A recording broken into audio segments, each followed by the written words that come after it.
My name is Henrietta, and I'm from the European University Association, where I work at the Higher Education Policy Unit. I have the pleasure to work in this project again with University of Barcelona. And we have done so also in pretty much the same consortium in the In Here project. Okay, as Kati had announced, I would like to present to you one of the first outputs of the Unidiversity project that was introduced to you earlier today. And this is the so-called Atlas of Inclusion, a report on higher education diversity strategies for migrants and refugees inclusion. And before I do so, I would just like to give you a quick background of the European University Association. We're a membership association bringing together more than 800 universities and national rectors conferences in 48 European countries, the countries of the Bologna process or the European higher education area. And we as an organization basically have two roles. On the one hand side, we represent the universities, and there's quite a number of you also in Spain that are amongst the members, towards the policy level. So in the Bologna process, where we are a member, but also towards the European Commission. And on the other hand, we bring together our members in activities and projects on a vast array of topics. And inclusion is indeed one of these topics that has been higher and higher on the agenda of our university members.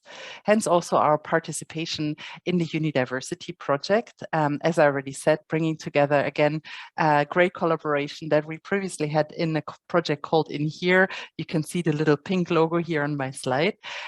Before I go into the Unidiversity Atlas, I would like to give you a couple of background information. Starting with the side of refugee integration.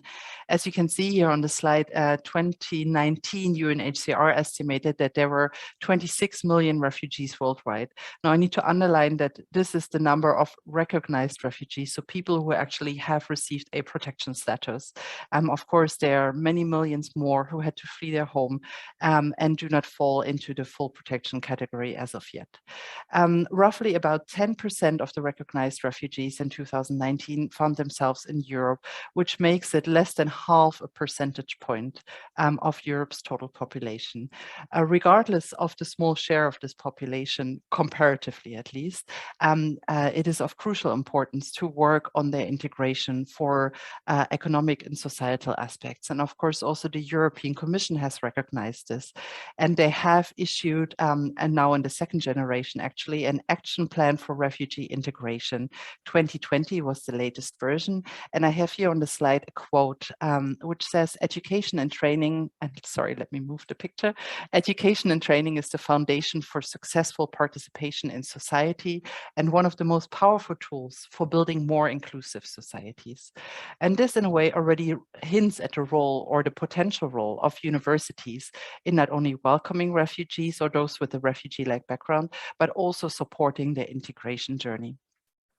Now, many of you know and probably have been involved. Since 2015, there's a large number of university support initiatives around Europe for refugees and migrants with such a refugee-like situation. In the early years, so let's say 2015, 16, 17, a lot of these activities were ad hoc, led by dedicated students and staff. Many of them, or most of them really, were bottom up. And not very much linked to the strategic level of the university. And in many cases, they were also funded by core budget, funded by smart staff, finding some money here and there in other projects and rededicating it to refugee inclusion work.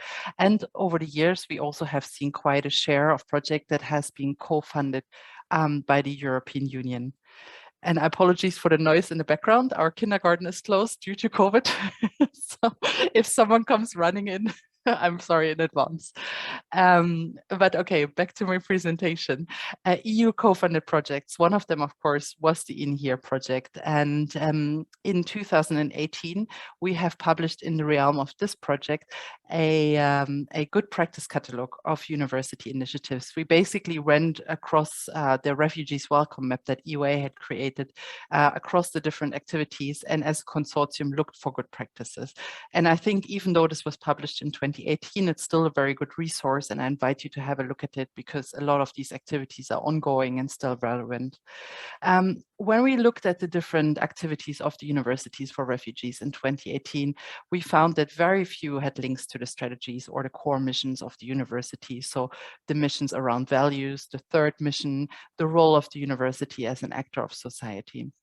But for the very few cases, and really at the time it was 2 or 3 perhaps, that had a strategic link to their refugee activities, it was very clear that this link was crucial for ensuring the long-term sustainability of these activities. And so with the Uni Diversity project, we wanted to revisit this link and see how these activities were faring now a couple of years later, whether there were more strategic links or not. I just would like to make another detour, and another background number 2 slide here is on generally diversity and inclusion. Not specifically for migrants, but for all disadvantaged learners. I wanted to bring this in because I really wanted to underline how high on the agenda this topic is these days in European higher education institutions. Here you can see a graph from another EUA project, the Invited project. We ran a survey with some 200 universities specifically on equity and inclusion, and we found that in 2019, universities really addressed the topic very strategically. As the graph here shows, the vast majority had a diversity and inclusion strategy in place or was on the way, to develop it. And mostly these were found at central level, but also in addition to the central level, very often, we also found faculty level or departmental level inclusion strategies or policy or plans. And this really highlights the high level of importance at the central level of the university. When you look into these strategies or the policy documents at the universities more specifically and look at the different dimensions, you can see quite a nice historic narrative.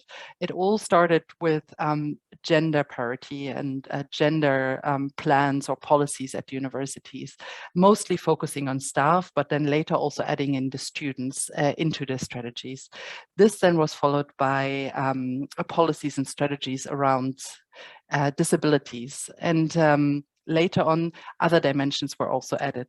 I just put a little snip from a very large table that we have in the Invited publication here to show you how students and the different dimensions of disadvantage are addressed in the diversity strategies. And you can see here the vast majority addresses disability in one way or another, followed then by gender, and then followed by ethnic, cultural, or migration background. 76% of the university said that they addressed this for students in their diversity strategy. And to be honest, when we collected the data in 2018-19, we were really surprised how high this number was with regards to ethnic and migration background. And there are a number of reasons why, which I will tell you about a little later on in my presentation on the Unidiversity Atlas, on the report. So just to give you a couple of information on the background of this report, in terms of methodology, we basically went and revisited a large number of data sets with regards to university diversity strategies and with regards to university refugee support activities. EUA over the years has had several projects in this realm, a couple of here listed. As I already mentioned, the Refugees Welcome Map.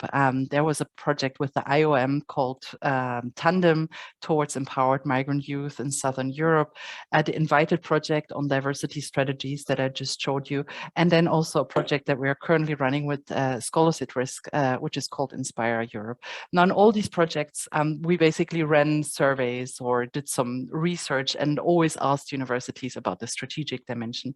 So we made basically a sub-data set, finding universities that have an inclusion strategy, but that also have refugee activities.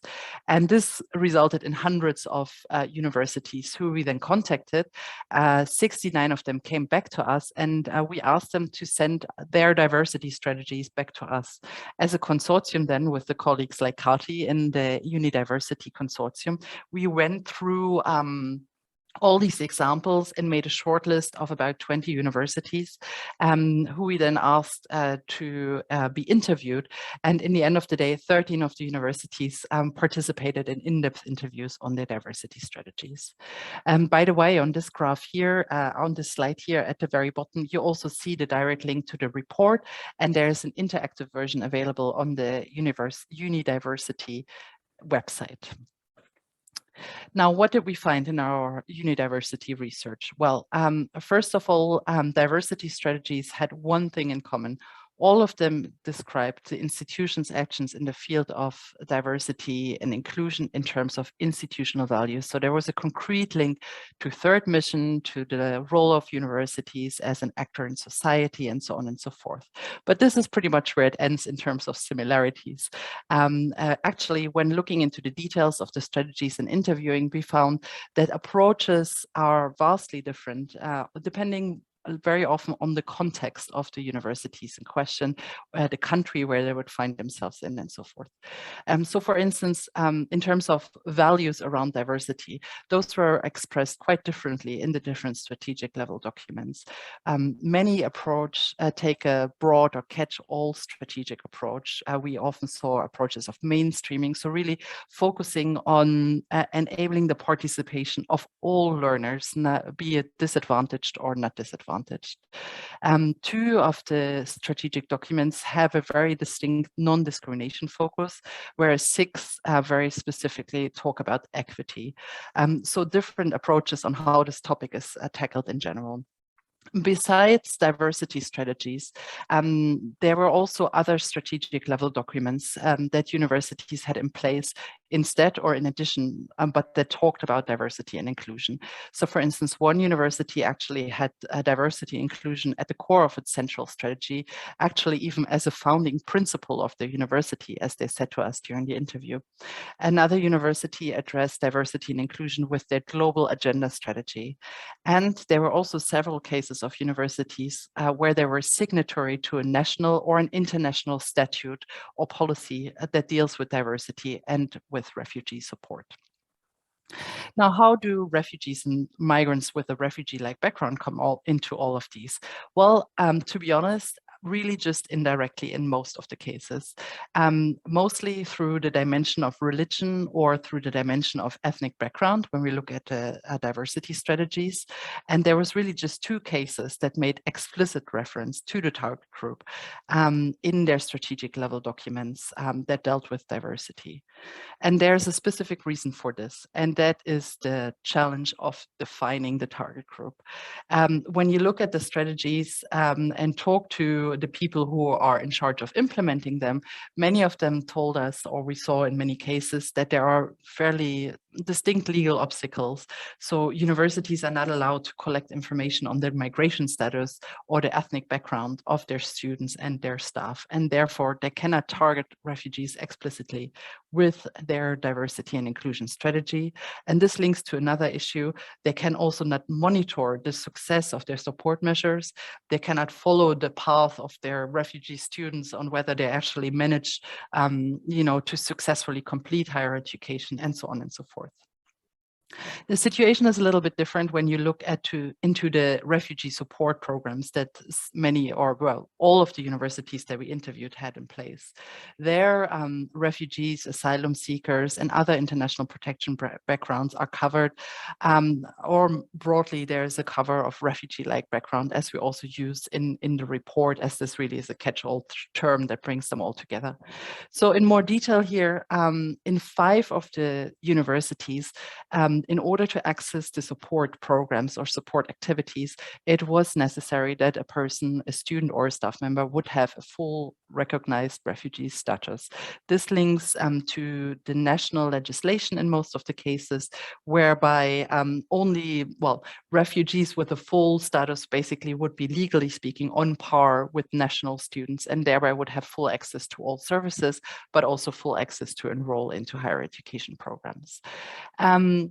There was another 5 programs which also, in addition to full status, said that they target asylum seekers. And one of the programs specifically actually focused on asylum seekers. And I think this is an important point here because you know probably from your day-to-day work that it takes a very long time to receive full refugee status, depending on what country you might find yourself in. We're talking several years here. So that one program that specifically targeted asylum seekers really understood this idea and said, well, you know, we'd rather offer some activities and integration measures already while people are waiting for their full status. And so therefore they're focused on this group. I'm sorry. There was also one program that focused even more broadly on recognized refugees, asylum seekers, but also stateless people and people in a refugee-like situation, and said they would evaluate this in a case-by-case basis. And I think this was actually University of Barcelona, but maybe later on we can hear back from Kati about how it works at your university. And last but not least, there was also one university that supported legally recognized refugees, because that's basically all they could do because of their legal situation, as I just explained. But also they had, based on a self-identification system, activities for what they called students with a non-Western background. So you can see how they kind of nicely try to work their way around this legal definition debacle.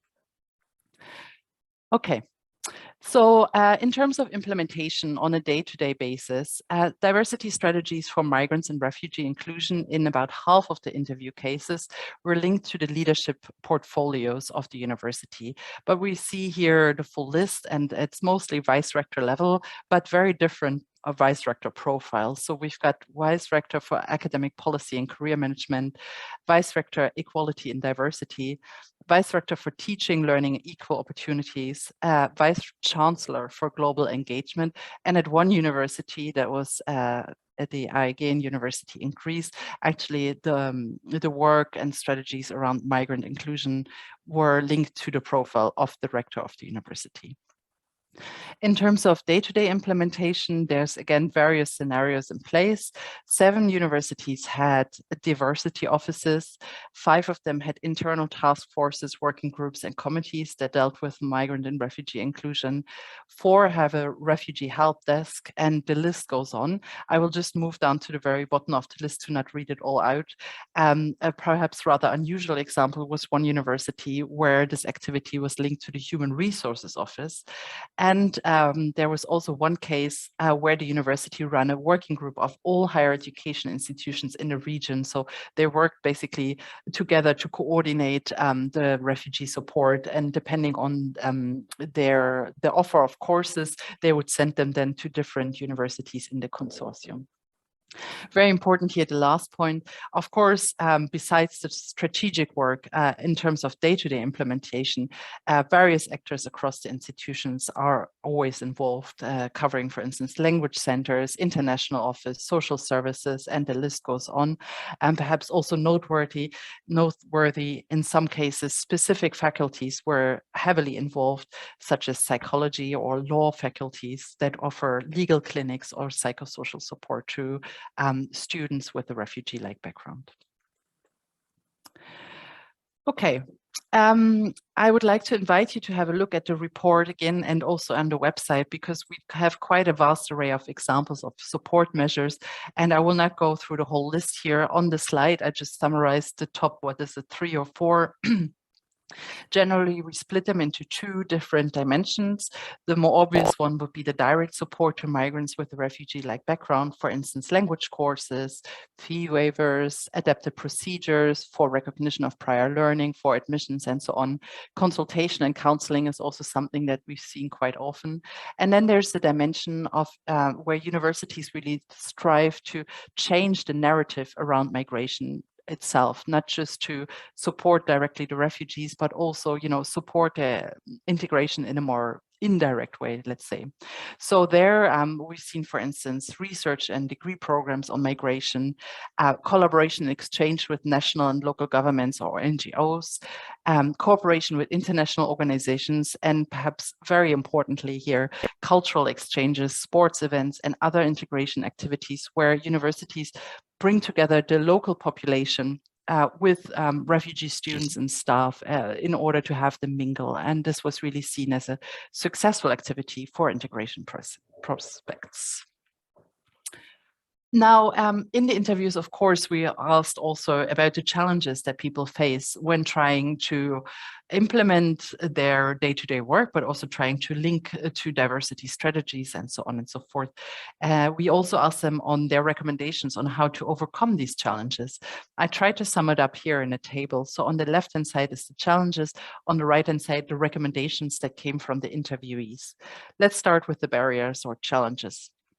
Well, the first point is limited funding. And of course, limited funding, we can make a point in pretty much everything when we talk about challenges that universities are facing.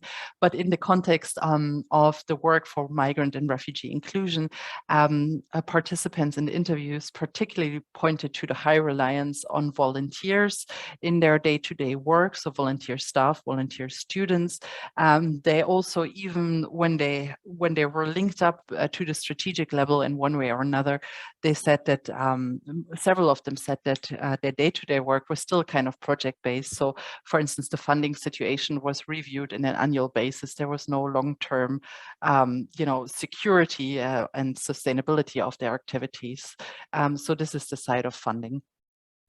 The lack of monitoring of the impact of strategies and initiatives specifically for refugees. I already made that point, how it is very difficult to monitor because most universities are not allowed to collect data on the background of their students and staff when it comes to migration status.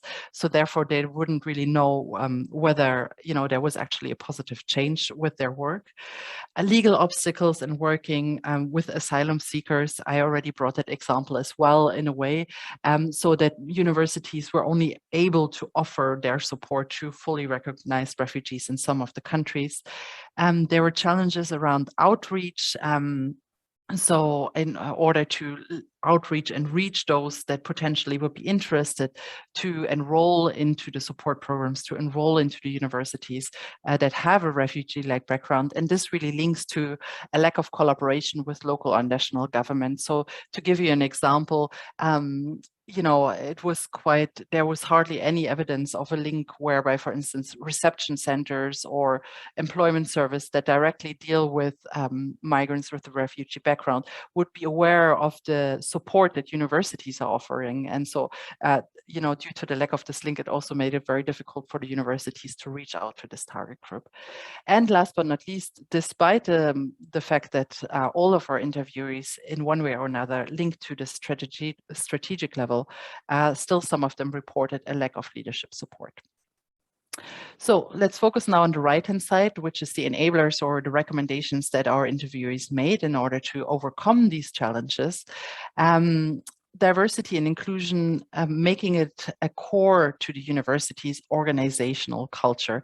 This point was made several times, not just with regards to refugee inclusion, but really to support all sorts of disadvantaged learners. And interviewees found this very important. It was also underlined that it's important to engage actors across the university. So the bottom-up approach that we've seen very often in the support measures, but also the top-down strategic approach, equally important in order to make this inclusion work successful.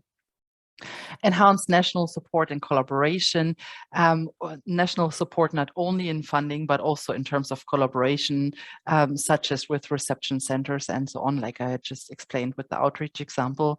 A revision of administrative structures and admission criteria in favor of refugee students. So for instance, waiving some requirements like language requirements or requirements around the kind of documents that someone would have to hand in order to enroll into a program or into a degree course.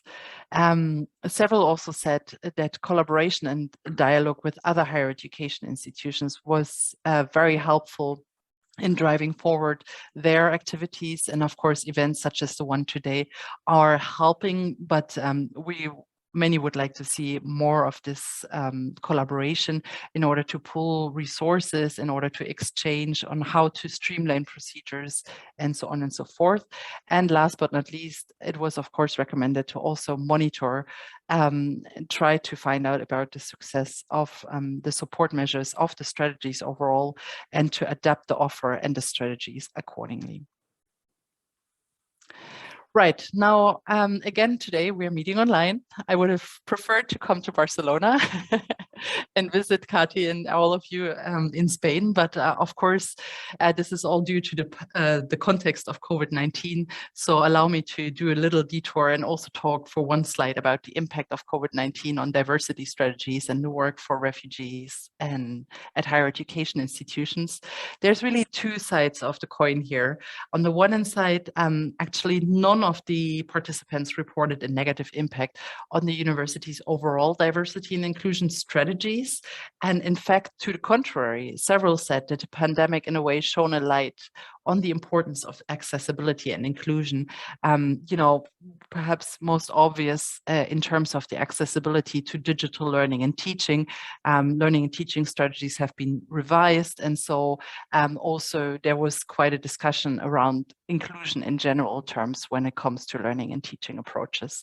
But on the other hand, we have certainly seen a negative impact on the support measures and programs for refugees at universities. Couple of examples here. For instance, the social and community aspects of the programs, which are really one of the most crucial aspects for integration of refugees, were mostly lacking or mostly gone when universities had to move to an online format of these support programs. There was reported a very strong degree of decrease in the spoken language learning when it comes to the language programs for refugees. Several universities said they had to postpone projects and activities for refugees overall. We also heard anecdotal evidence of increase of dropouts from the bridging and access programs, and that mostly actually targeted or concerned female refugee students, as they had to, you know, increase their share of childcare when childcare facilities closed and so on. And then also some reported an increased need for financial aid due to the loss of part-time student jobs that faced refugee students as well as national students alike. But to finish on a more positive note here, I just wanted to summarize and underline a couple of more general points. First of all, indeed, with the Uni Diversity Atlas of Inclusion and this report, we can confirm that institutional strategies or other central level steering documents for diversity are indeed crucial for the success of the support activities for migrants with a refugee-like background at higher education institutions. And that is because when you link support activities for migrants with institutional strategies, even if only in principle, it enables a more systematic approach. It enables strengthening of the overall coordination. And it also this link usually also secures some additional staff time, some additional funding from the university's core budget. I also would like to repeat that interinstitutional networks and collaboration on the national or regional level really have been showcased as a means to enable peer learning and pooling of resources and provide a way to offer better and broader joint support.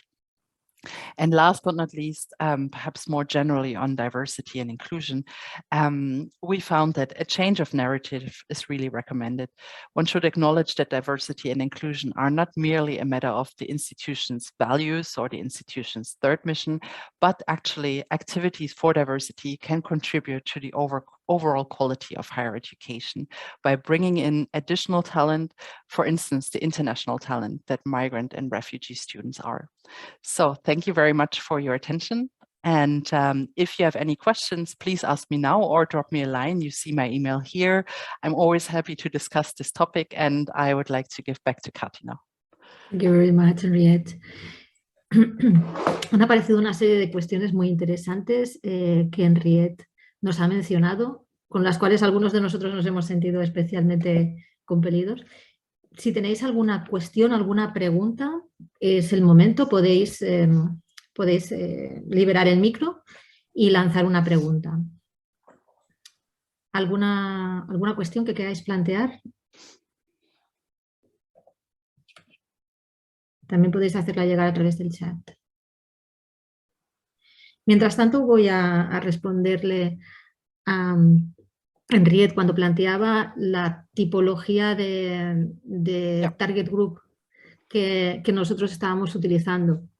En el marco del programa de apoyo de la Universidad de Barcelona a personas refugiadas y provenientes de zonas en conflicto, este nombre tan largo tiene la explicación de que no solamente se dirige a personas refugiadas con el estatus de refugio reconocido, en este caso por España, que es un país muy denegador de estatus de refugio, sino que también trataba de dar amparo, de cubrir aquellas personas que, no siendo demandantes de asilo, solicitantes de asilo, porque vuelvo a repetir, España es un país muy denegador de asilo, es decir, una vez que has caminado ese camino y hay una denegación, te encuentras en una situación que puede llegar a provocar una cierta irregularidad administrativa, con lo que implica de incertidumbre a nivel personal y también de disrupción de tu proyecto de vida y de tu proyecto educativo. Entonces encontramos como posibilidad la de incorporar, sobre todo centrado en el programa de transición a la universidad, encontramos la posibilidad de que aquellas personas, estudiantes que estuvieran en primeros países de acogida fuera de la Unión Europea, pudieran acceder a estudios universitarios de la Universidad de Barcelona con un visado de estudiante internacional. Una vez llegados aquí, pueden decidir si quieren ir por la parte de solicitante de asilo o prefieren mantenerse con su estatus de estudiante internacional hasta llegar a los 3 años y empezar el arraigo, o hasta tener una oferta laboral de 1 año y a jornada completa, que es un reto en nuestro país, sobre todo en la actualidad, y entonces se cambia el permiso de estudiante a un permiso de residencia y un permiso de trabajo. Pero nuestra idea era poder saltar la barrera de la persona demandante de refugio, sobre todo porque nuestro país no es el espacio más adecuado para ello. No es como otros países que sí que favorecen más la adquisición de este estatus, y sobre todo mirando un poco hacia lo que eran las personas que venían de fuera del contexto europeo. En este sentido, la selección de las personas sí que se realiza caso a caso, incorporando todo lo que son las cuestiones de vulnerabilidad a nivel de recursos humanos y vulnerabilidad económica. No es un programa para Einstein, no es un programa de méritos académicos, simplemente lo que trata es de poder proveer de una oportunidad a nivel educativa y a nivel de trayectoria de vida a las personas más vulnerables entre los más vulnerables. Espero haber respondido un poco la pregunta que planteabas. So you're saying that it takes a very long time, as many of the universities have told us, and you get your way around it by coming in as international students and getting a student permit. But do you already have people who have completed their degree as a refugee student, and what do they do then after when they lose the student permit? Is that enough time to obtain the refugee status and they can stay, or? Well, the point here is that people who comes with the international student visa, for example, we have now the first generation of people who started the degree and now they are finishing the degree, and well, when the degree will finish, their status will finish as well with them. So this is the point. But the point here is that after the national law in Spain allows that if you have 3 years at the state, you can ask for a permit of work and residence. So this is the trick that we use somehow to say, okay, if you don't want to ask for the asylum, because it's true, it's a dangerous pathway, they can deny, the state can deny you the status, you can go to the other way. But right now there are 3-4 students that are asking information about the asylum. So maybe the legislation has changed as well. Yes, it's a new legislation, and we know we have to walk this path. it's always, in our case, is learning by doing as well, because we are very, very new in this topic. But nevertheless, doing excellent work. So congratulations, Kati. And I hope that many of the universities that are in this meeting also, welcome refugees in one way or another.